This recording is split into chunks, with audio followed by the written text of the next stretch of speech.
If anybody wants, from back there, wants to go up, there's two here in front.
All right, thanks, Matt. I think we're going to give it a start. I think our live stream is rolling, yes? Okay. I want to welcome everyone here tonight to Deep Talks for April 2024. My name is Mike Ray. I'm the Media Relations Manager here at Sanford Underground Research Facility. It's awesome to see such a great crowd on a beautiful night.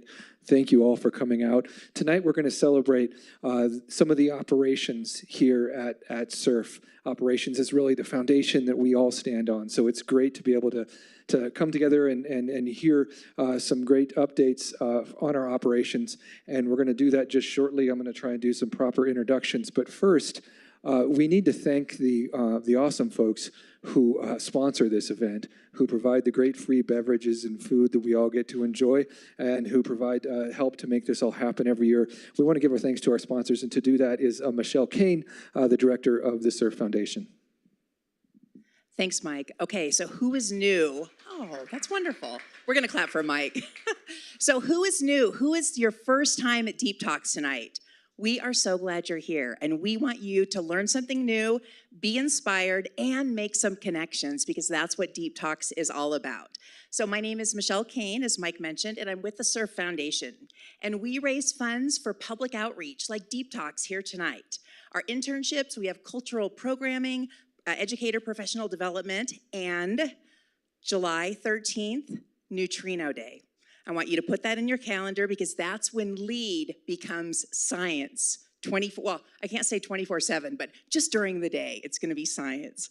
So tonight we are acknowledging our sponsors, which includes Chris Mitchell from Edward Jones and Spearfish, Chuck and Jolene Linkton-Wallner out in New Jersey, and they watch us every night on our live stream. And we always want to show appreciation for our friends at Crow Peak Brewing, who have been quenching our thirst here at Deep Talks since 2015. So let's give them a round of applause, because they always watch online too. We invite you to become a friend of SURF, and you can do that by being one of our donors or one of our sponsors. So we have a donor box on your way out, and you can also donate online. And you have to stay till the end, because we're going to do our raffle for this beautiful blanket, because it's supposed to snow this weekend. And we have a wildflower book, which is in celebration for our ethnobotanical garden, which we have a fun planting party. So keep an eye out for June 12th and help us to plant over 400 native plants here at SURF. So we're really glad you're here, and we're going to turn it back to Mike. Thanks so much, Michelle. And I'm going to introduce Mike Headley. That's great. Thanks to our foundation, too. That's all good stuff. Yeah. I want to introduce Mike Headley, the South Dakota Science and Technology Authority Executive Director and the Lab Director here at SURF. Mike's going to open up the talk tonight, and that's going to be followed up with some talks from Wendy Straub, the Director of Hoists and Shafts at SURF. And then Jeff Barthel is going to be coming up as well, a rigging specialist at SURF, and Dale Curran, the SURF System Integrator. So it's going to be a great talk, and without further ado, I'll pass it over to Mike.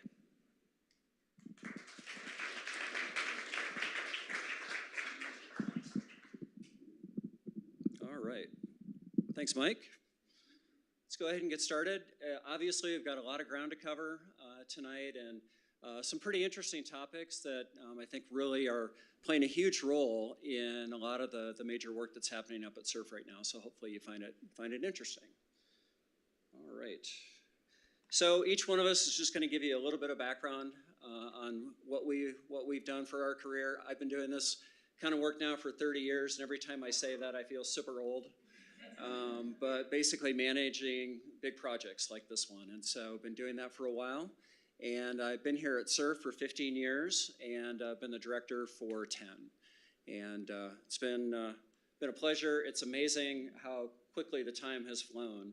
And I was talking with Chris Berger, our HR manager, the other day, and our average tenure of folks working at SURF is almost 8 years, which is really pretty impressive for this day and age when people change jobs fairly often. All right, so a quick overview on the SDSTA. Our mission is really about two things: doing the world's best underground science and inspiring learning with the things that we're doing at the lab. And that includes our K-12 STEM education program and programs like this, where we get a chance to interact with the public about the work that we're doing. So we currently have, the SDSTA, South Dakota Science and Tech Authority, have about 186 staff. And we're going to talk a bit about the Long Baseline Neutrino Facility that's being constructed right now to support DUNE, the Deep Underground Neutrino Experiment. Our Fermilab colleagues plus their contractors add about close to another 200 people. And that, along with researchers who are working on a daily basis up here, we have about 400 people who are working up at SURF, day after day. So our responsibility as the SDSTA, we're the owner-operator, and making sure that we can support our science user base. So we're now up to 29 different user groups that are different collaborations that we're working with, and over 2,000 collaborators, actually about 2,300 collaborators, which is pretty amazing. So we support, the SDSTA, we support the construction of LBNF DUNE. That's primarily operating the Ross shaft and getting materials and people in and out of the underground so that the construction can happen.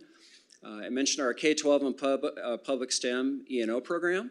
And our day-to-day operations is funded through what's called a cooperative agreement. It's basically like a research grant with the U.S. Department of Energy.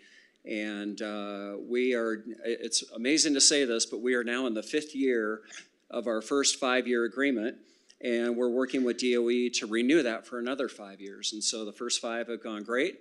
And they said, hey, we want to do it again. And we said, we're happy to do that. So I'm not going to talk a lot about the science program tonight, but this gives you kind of an overview. So SURF is rather unique in the world. If you look at all the various underground labs that are located around the world, most of them focus primarily on physics, and that's it. And really, SURF has been a multidisciplinary lab doing all sorts of different work really from the start. And so obviously physics plays a huge role in what we're doing. And the physics experiments that we work with today primarily focus on trying to figure out what dark matter is all about, this 80% of the matter in the universe that we really don't know anything about. We're trying to figure it out. And neutrinos, we've had an experiment called the Myrana demonstrator here at SURF for a number of years. They're kind of at the end of their time here. So we've had a good run with them, and we are moving towards getting the LBNF DUNE experiment installed over the next few years, and towards the end of the decade actually going operational. And so that's really been our main effort.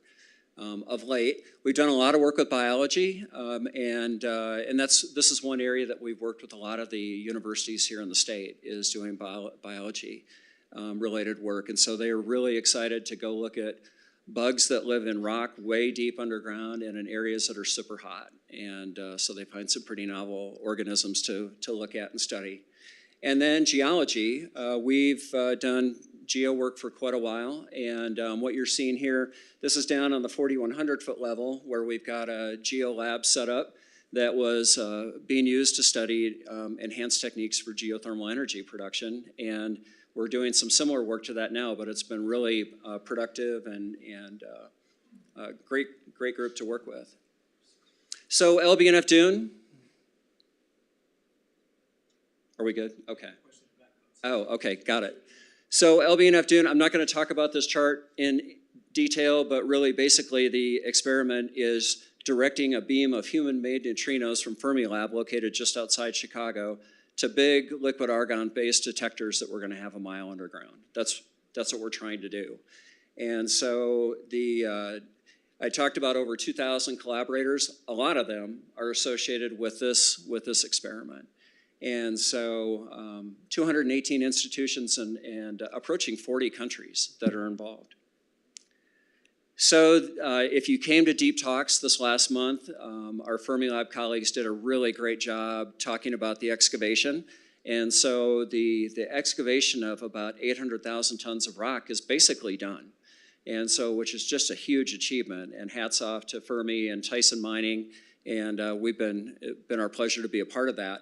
But this is a picture from kind of the floor level of the North Detector Cavern. So this cavern is 475 feet long, about 92 feet tall, and 65 feet wide. And they're phenomenal. These are just some of the biggest excavations in the world, and it's just amazing to have them here. So in addition to doing the caverns and all the tunnels that connect them, they have been kind of raising the roof, so to speak, where the Ross shaft meets the 4850 level deep underground. And the reason for that is to build the cryostat and the box that keeps the dune detector super cold. Some of the beams coming down are over 40 feet in length, and so we have to hang those underneath the cage, bring them down, and then pull them out and move them into the cavern. And prior to this, the ceiling was about here. It was only about 8 to 10 feet in height, and now it's 60 feet up the shaft. And so this is one of the last major excavation activities that Tyson did, and was incredibly successful. So we're now starting to see some of the components showing up for taking the planning that's gone through over the last few years to figure out how we're going to get all this stuff underground and do it efficiently. We're now getting actual sample materials that we're working with. I mentioned these long beams. This is one of them. It's basically the beam that is the wall of the cryostat that holds the detector, and then the corner beam, which is kind of down along the side where you make the transition from vertical to horizontal. That's what this is here. And so these are some of the most challenging things that we need to get underground to build the dune experiment. And so it's great that we're getting some materials to actually practice with and figure out if our plans are going to be successful. So in addition to all the science that's active today and what we're building for the future, our K-12 STEM education program has continued to move forward and make just amazing progress. And so the scope of what we do for K-12 E&O really hasn't changed, but we continue to do presentations where we go out into the schools. We have kids come here for field trips. We have a number of curriculum units that are based on the latest generation science standards that kids need to meet to be able to graduate. And so we share these kits with teachers around the state and with tribal schools, and it gives them 5 to 15 hours of hands-on instruction that they don't have to create that and they don't have to buy it. And have been incredibly popular with teachers who, especially teachers in small districts that are teaching a lot of different subjects and don't have the time really to develop this kind of stuff. So this has been really cool. And we do a lot of different types of internships, and then our program in working with teachers and helping them advance their skills has really moved forward as well, and providing high quality professional development for them. So a few numbers. We don't have prior COVID on here, but if we did, prior COVID would be about 12,000 students a year in the state that we've worked with. We had to, like everyone, kind of pivot during COVID and figure out how are we going to do more things online. And then coming out of COVID, our numbers have just been tremendous. So right after we came out of COVID, we worked with almost 20,000 students, almost 18,000 last year, and we're on track to work with 16,000 this year. And so Nicole Reiner in the back, if you would kind of wave, she is the director of that. I know a number of her folks are here in the crowd, but they just are doing a tremendous job taking what we're doing here and impacting the lives of K-12 students here in the state. So pretty cool. And teacher professional development, we're now working with on an annual basis about 400 teachers in the state and helping them advance their skills so that our kids are getting the best science education that they can. So our economic impact, this has really not changed since the last year. We're still projecting in this decade to have about a $2 billion economic impact in total. And if you add these two numbers, that gets you close to $2 billion. And if you count all the jobs in the state that are positively impacted by what we're doing, that's about 1,200 per year. So kind of going back up to the top, this is a number that both Casey Peterson and I, a couple of years ago, we were trying to get money from the legislature to build out more space. I think we parroted this line more times than we care to admit. But the investment from the state has been substantial at $75 million. But what that has done, every dollar the state has put in, it has returned $15 from outside sources. So the federal and private investment is now over $1.1 billion in activities here. And so we already talked about the 400 folks, and the LBNF Dune experiment will take about 10 years to build, and then it needs to operate for at least 20 in the future. So that really does bode well for us continuing to get a steady stream of funding from the Department of Energy to keep SURF moving forward. So that's great news. So we launched a new institute back in December. And so this has really been something we've been working on for about the last 5 years to plan and roll out and start to operate an institute that is really unique in the world, that's focusing on underground science and being a world leader in doing this. And I won't go through a lot of the details, but basically what we're trying to do is, we host a lot of experimentalists who are coming and turning wrenches and operating experiments a mile underground, but we don't necessarily get a lot of theorists who are trying to figure out where are these fields going next, and people like that who really kind of round out the intellectual community of the science that we're doing. And so by having this institute, we hope to provide opportunities where a broader group of scientists will be able to come here and do work and really develop synergies with all the experimental work that's happening here. So that's up and going. We actually had an institute activity last night and today. We had 27 faculty from 7 different universities here in the state that were here to have conversations about how can we work better together and develop additional opportunities for collaboration. And it was tremendous. So there's a lot of words here, and basically what this is trying to say is the particle physics community in December finished a 10-year strategic plan looking forward to what they want to do over the next 10 years. And so there were a lot of recommendations that came out of that. This is the report. It was developed by a committee called P5. They're really just the committee that takes all the science input and figures out what they're going to recommend to DOE and what could be afforded. And so some of the things that they said in this report, SURF was mentioned about 24 times in a 100-page report, so we were featured pretty prominently. But with SURF, we've created a premier underground laboratory. We were obviously pretty happy to hear that. And expanding LBNF Dune. The first 2 detectors are kind of in the queue to be built and go operational. There's 2 more that need to be funded, and so there was good support for that. The next generation, or Generation 3 dark matter, that got a lot of great support as well, including hosting one of those here in the US, and that would have to be here. And then funding having the Department of Energy fund the infrastructure that goes into the caverns that we're trying to build on private money. So expanding SURF to be able to host additional science into the future was really the bottom line. All right, with that, that's kind of the fire hose of SURF update. I'm going to go ahead and turn it over to Wendy Straub, our Director of Hoists Shafts, and she's going to talk about what we're up to maintaining and operating the shafts.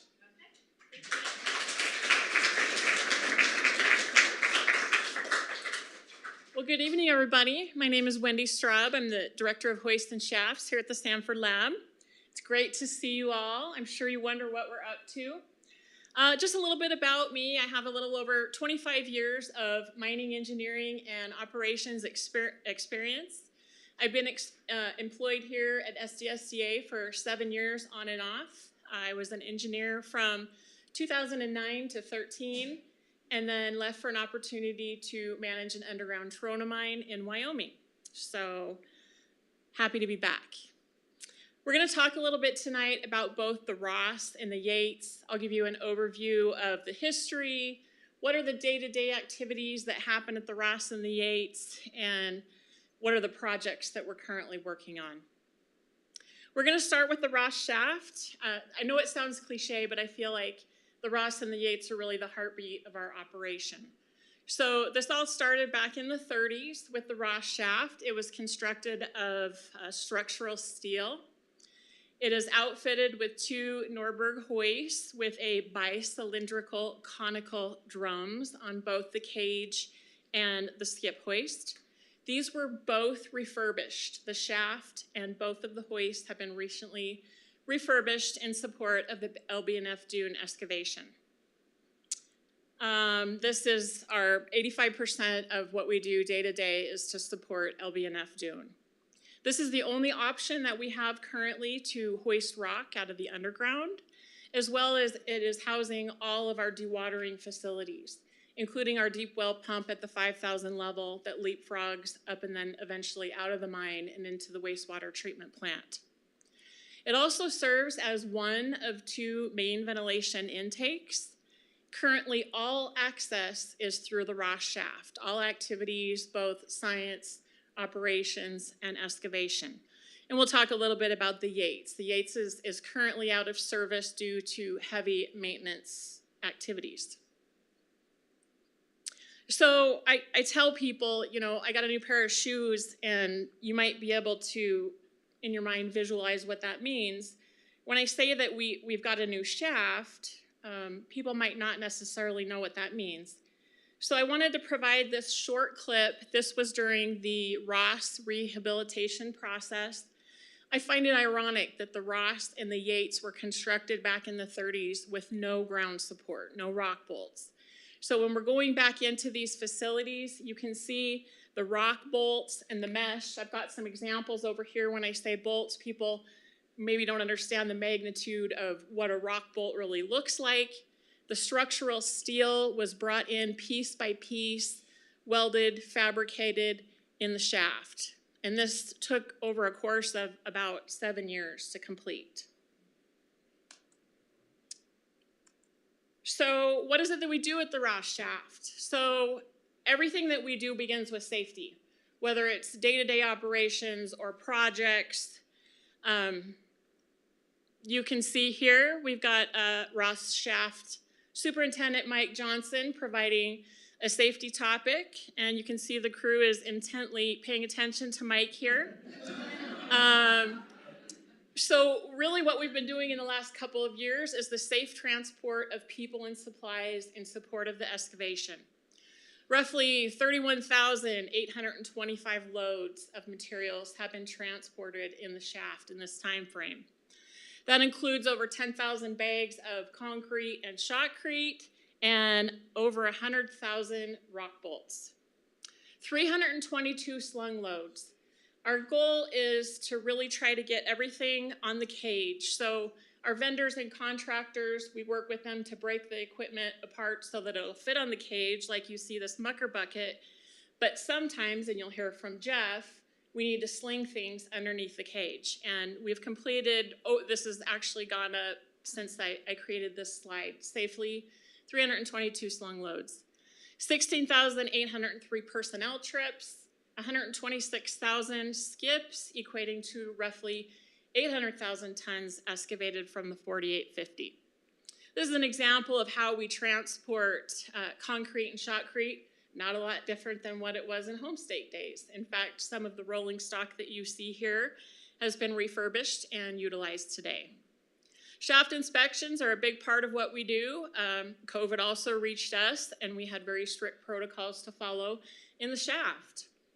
We do testing on our equipment. This is an NDT test on the hoist ropes. We do this biannually to make sure that our hoist ropes are satisfactory for operation. And then we're starting to get some things like this is an accelerometer test. Some of the folks from LBNF Dune want to make sure that the sensitive scientific equipment will be okay being transported on the cage. And so they outfit the cage with their instrumentation and look at the data, and we try to tweak things as necessary. So projects, it's not just day-to-day operations, we also do special projects. So on the left, you can see this is the legacy Homestake Ross counterweight. and we recently replaced it with a new one. This is about a 15,000-pound piece of equipment that had to be slung into the shaft and ultimately attached and put into service. One of the things that we do is we do hoist rope cuts. You can imagine that these are mile-long ropes. They're about 1 7/8 inches in diameter, and they get worn out when they're going over the shiv wheel and different parts where they show wear. And so what we need to do is we need to cut the rope. One of the things you see these gentlemen doing is taking twist out of the rope. As the rope is going up and over the shiv wheels over a mile-long shaft, there becomes a lot of twist in the rope. So the first thing that we've got to do is we've got to take that twist out of the rope. There's a lot of stored energy there. Second thing you see these gentlemen doing is we measure several times and we cut once. So we prefer to do rope cuts on a scheduled basis. So that's kind of in a nutshell for the Ross. The Yates is a very different purpose for us today. It was also constructed in the 30s, but during wartime. So steel was not available, and the shaft was constructed of timber. The shaft was initially driven to the 41 and then extended back in the 50s to the 4850 level. The shaft is concrete for the first 300 feet, and then it is 10 by 10 timber to the 41, where it transitions to 12-inch by 12-inch timber. The shaft is outfitted with similar systems to what you see at the Ross with the Norberg hoisting systems.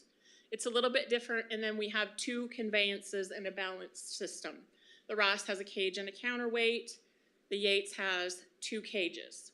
That helps us quite a bit when we're doing shaft work.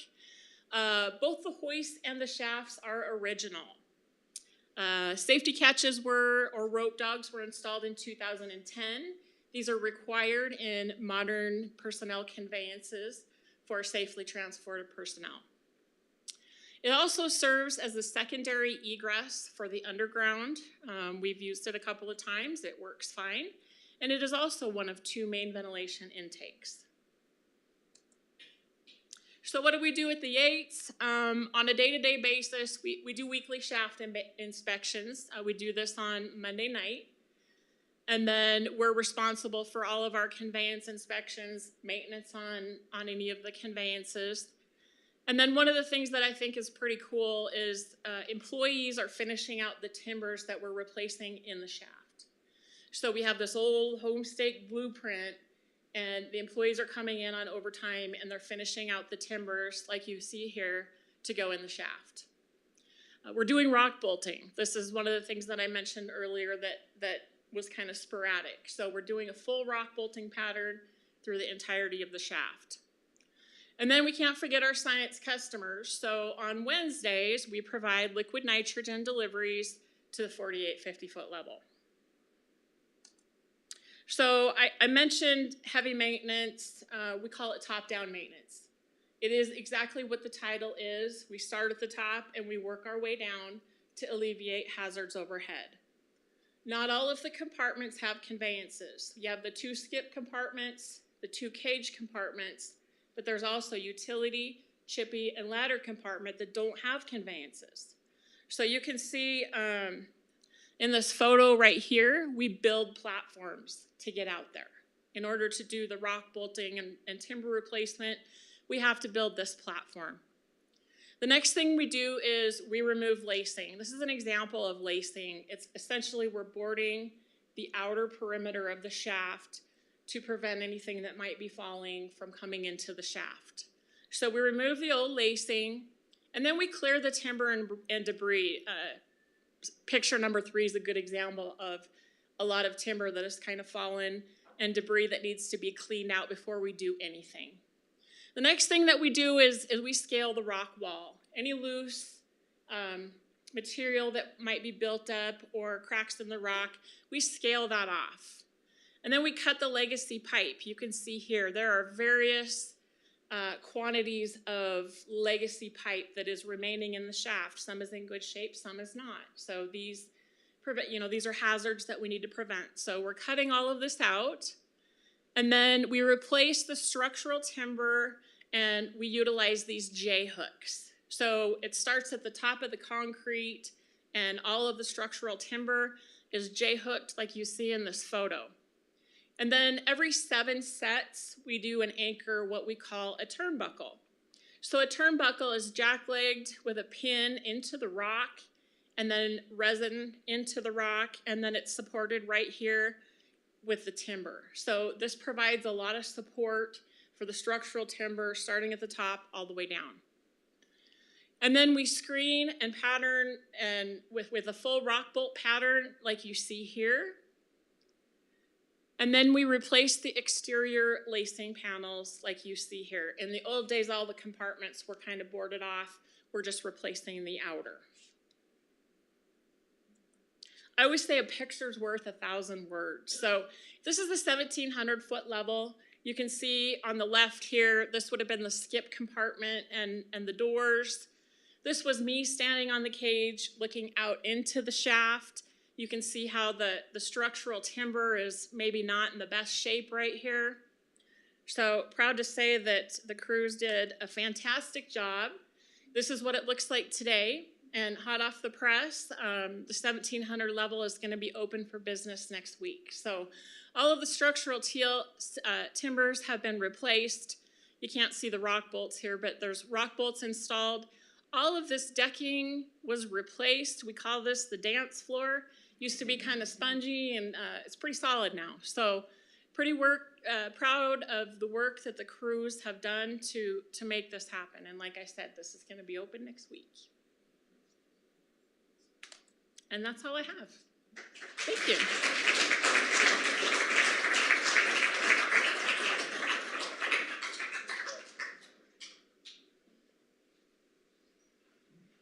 Hello.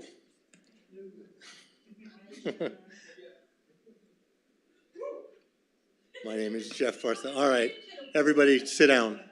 So, my name is Jeff Barthel. I'm the rigging and hoisting specialist at Sanford. I'm a nearly lifelong lead resident. I graduated high school here and went away for college and came back and took over the family business for quite a while. Been working here at SURF for 5 years this month. And about 3 years ago, I became the hoisting specialist here. Those of you like me who didn't know what a hoisting specialist was, basically I work on anything that has to be lifted with a crane or a hoist or the cage in the shafts. That can be anything from like this 15-ton staircase that we had to install at the new rock maintenance building to any of the loads that have to go underground. There's a lot of calculations and work that goes into designing these lifts because we have to make sure that we're very safe and that everything that we are doing isn't going to put anybody or any equipment at risk. Almost everything that we put underground is worth a lot of money, and for sure the shafts are worth a lot. So we, on most lifts, we'll do a test lift somewhere above ground with one of the big bridge cranes that we have in a crusher room or one of the other cranes, and make sure that the plan that we came up with looks like it's going to work okay. We'll lift up a piece of equipment, make sure that it's hanging straight, and that the rigging that we planned for controls the item the way that we want it to.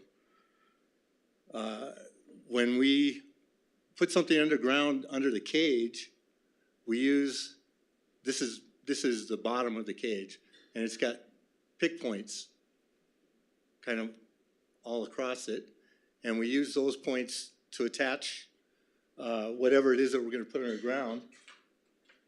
We use usually a polyester sling and shackles. These are mini versions of those things, and we'll attach them to the cage and pass them around so you can look. And those will attach the load to the cage. And in the case of the polyester sling, those are very helpful because they have a little bit of give. So it'll insulate the load from some of the vibrations and the little bumps that happen when you're going underground.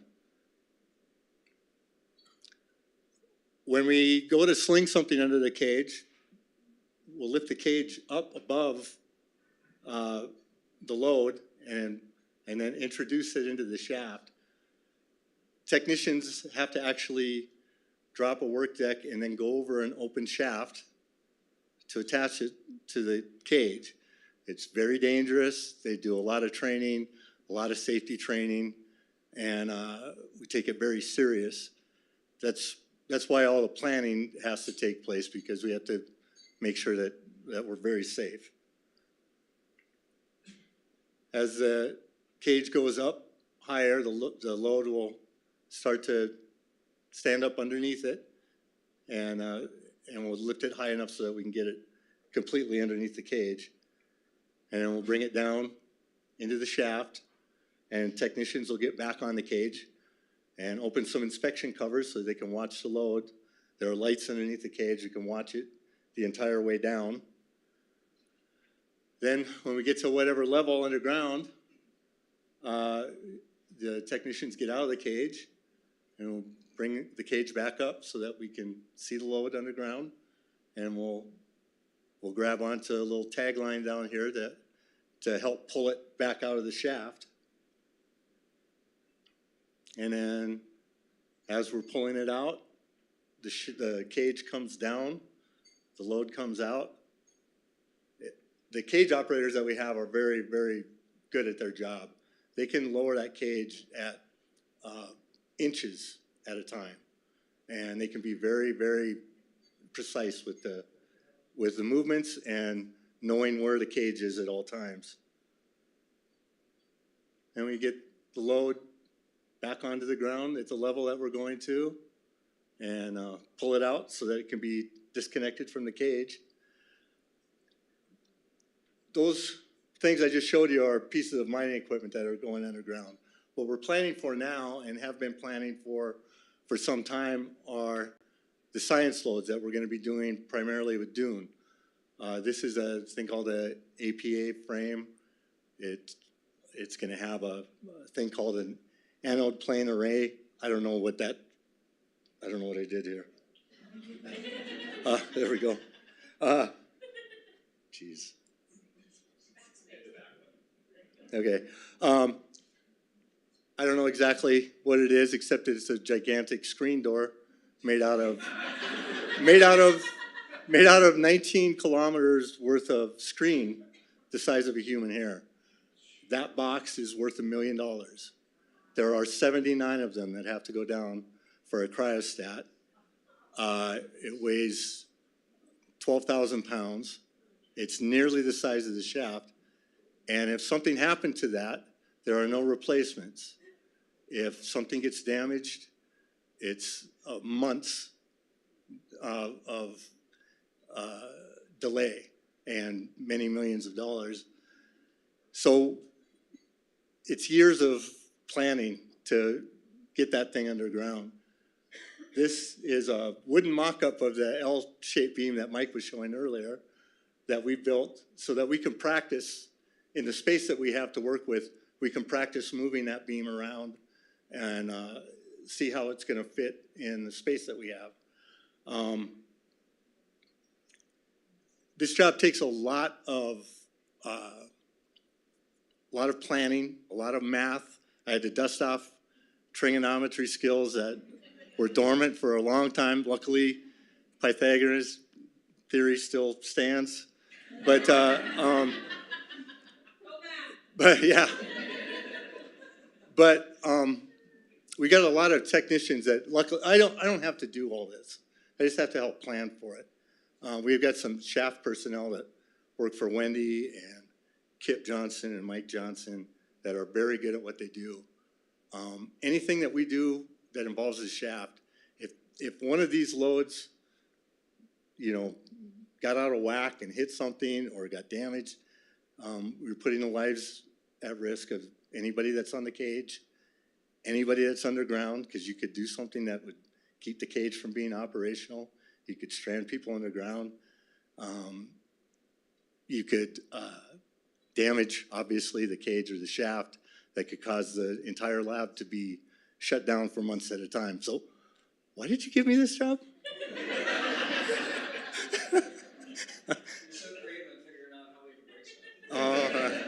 All right, I remember now. So, but it's been a great job. It's a great place to work. I have the best job at the lab because I get to work with virtually everybody, scientists, technicians, administrative people sometimes. It's a great job. But that's all I got. Dale, you're next.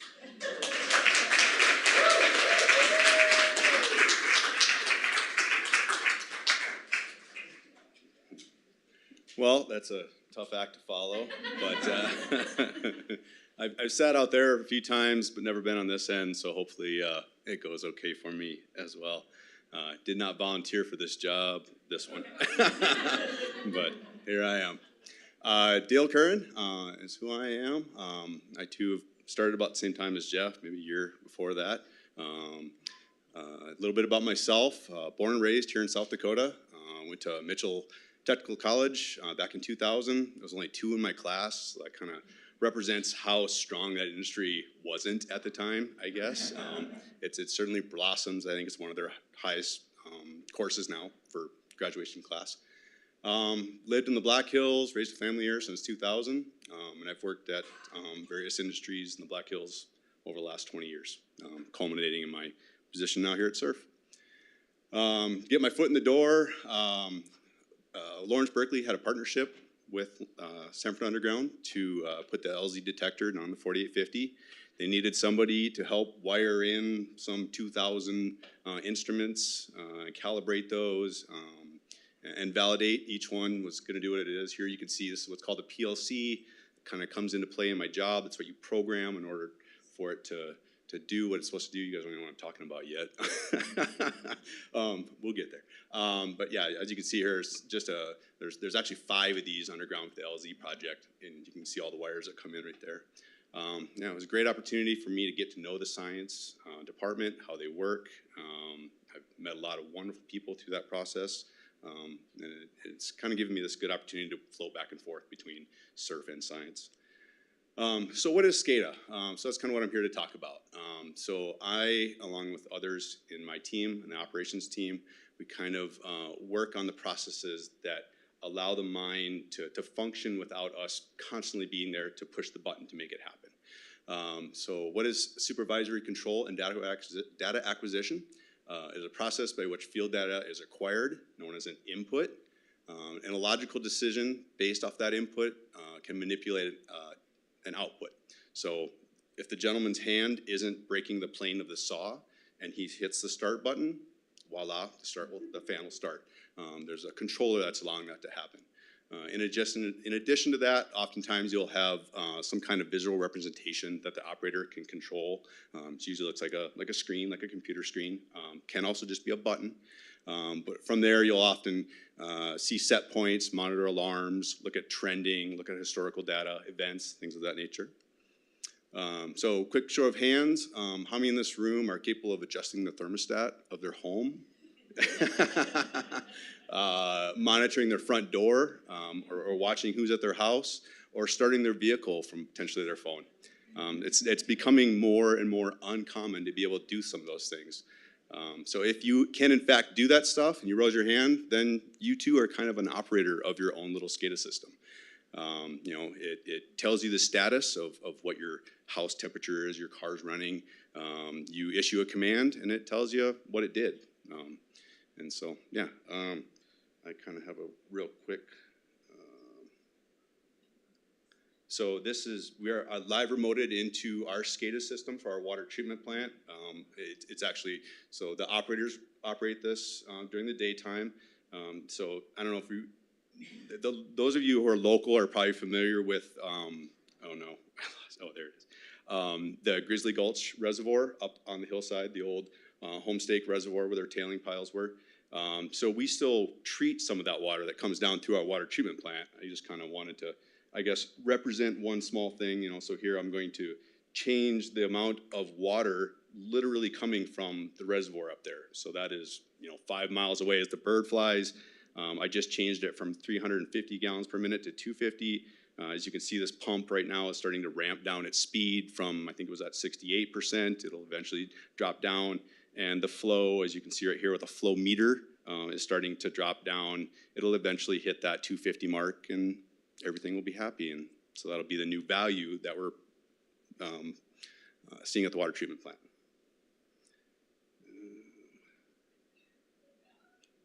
Yay, it worked. Okay. So a quick history lesson.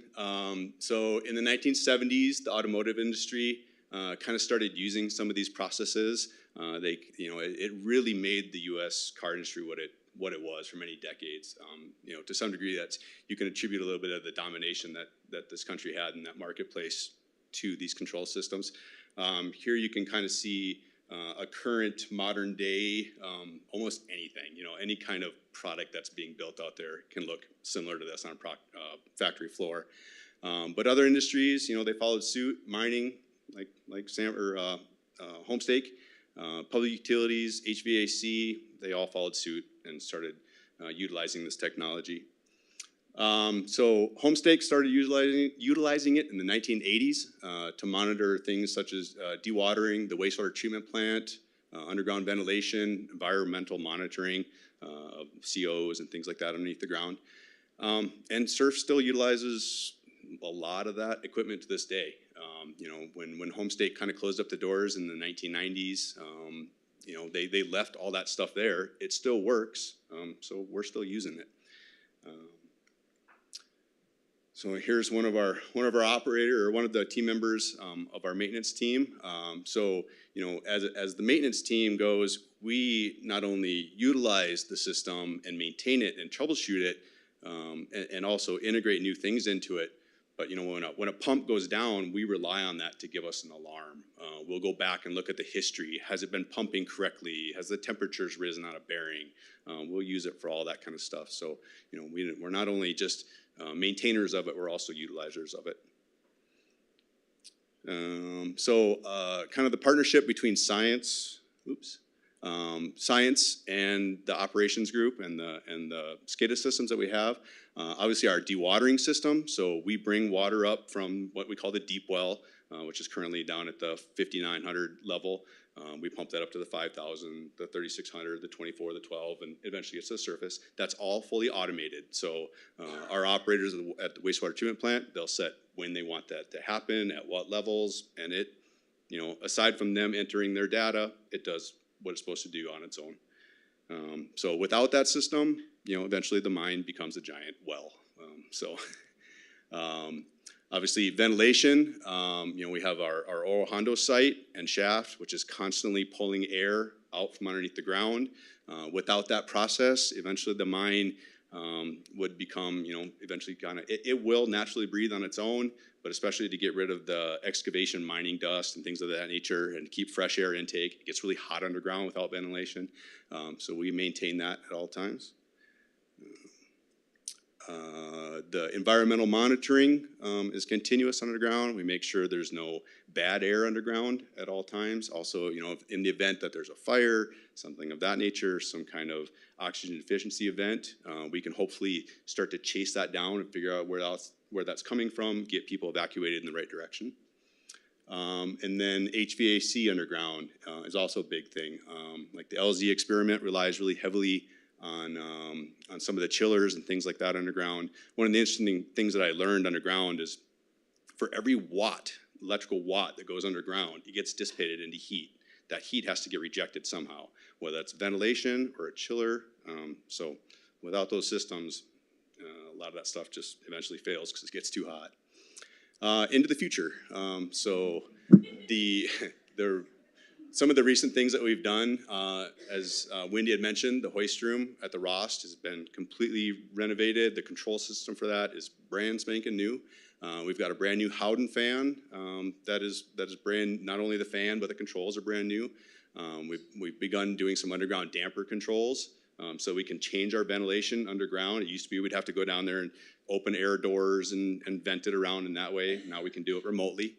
Some things that are up on the docket are our dewatering system. It's still that vintage 1980, and we're looking at doing that here within the next year, as well as the wastewater treatment facility.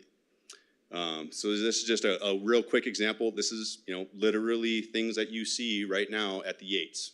This is how they control it. There's levers. They love it. It still works great. But it's really hard to troubleshoot when things don't work right. And so this takes the place of this, and this takes the place of that. So that's just kind of a really big span from 1930 to almost 2030, almost 100 years difference there. So within the next 3 to 5 years, we intend to have almost our entire SCADA system updated. Just real quick, since little plug for surf, that was where I spent the first 3 years of my life here. We're not alone in this. Everybody uses it. And this is just a couple quick little images of their SCADA system. So they're constantly monitoring. I know there's quite a few in this room that, if an alarm went on, to see what was going on. And so I just wanted to do a special little shout out to the surf team members, the operators, the maintenance people who keep all this stuff going. And a special thank you to all of those of you who came out tonight to see what it is we do here. So.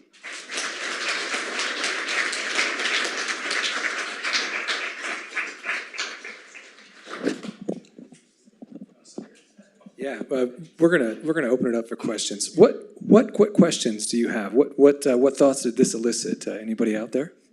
Yeah, I'll be right back. Are there any big differences in the rock bolts and turnbuckles and everything you have going on there? Because it feels like there's a lot of stuff on the table. But Yeah, so we have a resin rebar bolt right here. This is more of a permanent solution for ground control. This is fully encapsulated with resin.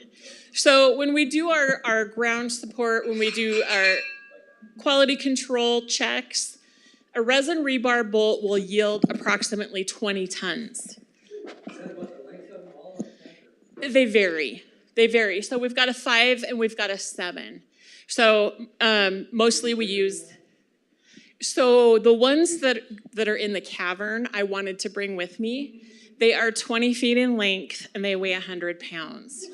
So they told me, no, we can't haul that down there for you, Wendy. So I opted to get these. And then we have more of a temporary ground support, very common in mining when you're going into an area to extract the minerals and you're not going back. So this yields about 5 tons if you're going to do a pull test. It'll fail at 5 tons versus the 20 that we have here. So this is just a little bit more strong ground support. So those get glued in, these are friction. Yeah. And I kind of go over budget all the time because I buy too many bolts. But a girl can never have too many bolts, right? This is what you see is a turnbuckle. This end would be anchored with the eye pin into the rock. And then the other end is screwed into the timber with this. This is an example of the J hooks that are used to daisy chain the structural timber together. And maybe these will be up here afterwards, so folks can come up and take a look at them and Yeah. ask a few more questions after. Yeah. They're impressive. They're heavy, yes. It looks a lot like the thing I used to bolt stuff to this sheetrock, just a little bit bigger, maybe. I think we have another question here. Yeah, my question is for Mike. In terms of the overall umbrella science, we've discussed a couple of the experiments, but it's my understanding one of the big deals, agenda-wise, mission-wise, is the hope, and I think it's going to happen, of integrating Einstein's grand unified field theory. I was wondering if you might comment on that. Well, I think those are some of the science goals related to Dune. So I think that Dune will be addressing some of the, unanswered questions from Einstein. If there's, can I phone a physicist? I think there's a few here. I don't know, Doug, if you have anything you want to add on that.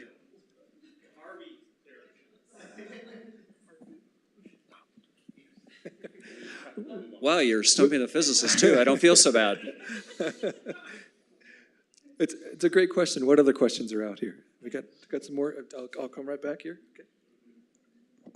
How much tonnage will that rope hold when you put these big beams on? And I read they're tons worth. How much will that rope hold before it snaps?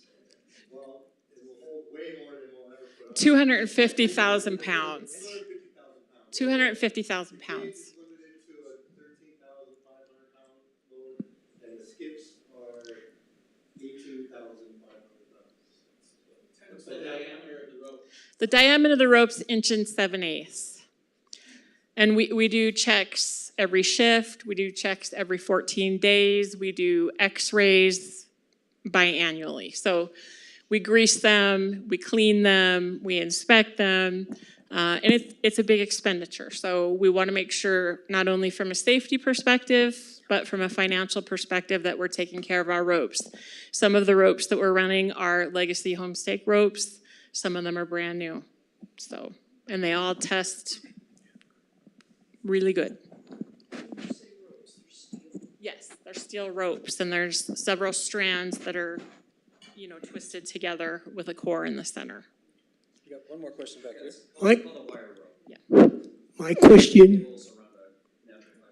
My question is either now or looking into the future, does artificial intelligence fit into any of this? Yeah, I think, and here again, the physicists can weigh in if they want, but I think where we're going to see AI is in helping analyze the mountains of data that are going to come from these detectors. I'm not sure, well, we have staff who are using AI to help write reports. But yeah, I think really where it's going to be leveraged in a big way will be analyzing the data, because there's just so much of it.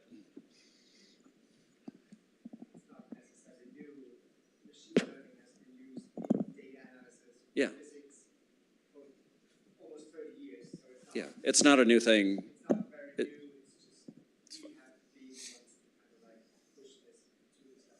Right.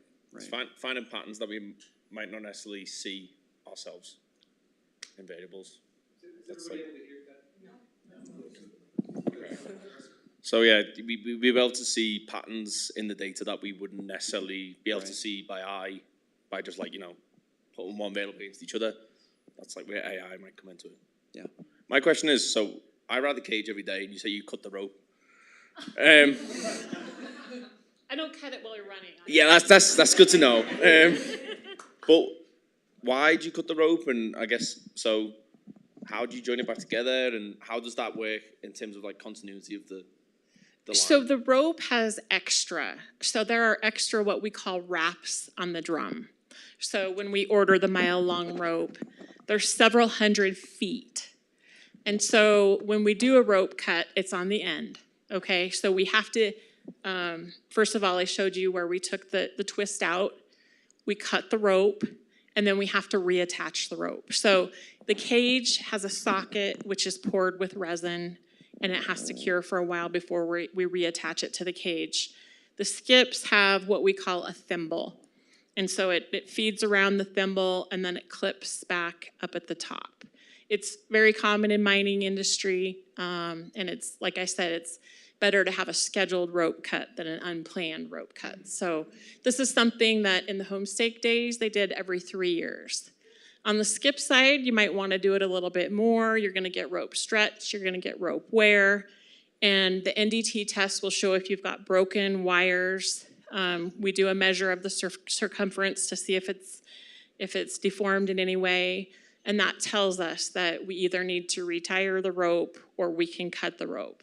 So it's just a regular practice. Yeah, we do NDT the rope ends every year. So that's a little bit different process than a longer process, but it's definitely easier to cut the end of the rope than it would. We would have to replace the rope if we had damage further down. It's a non-destructive test. And so it's essentially like an X-ray, and they clip it to the rope, and the hoist operator runs the hoist at a very low rate of speed, and he'll run the full entirety of the rope. We've got time for one more question because we're gonna leave a little time at the end for a raffle. I've got one from Robin right up here. Okay, so my question is for Jeff.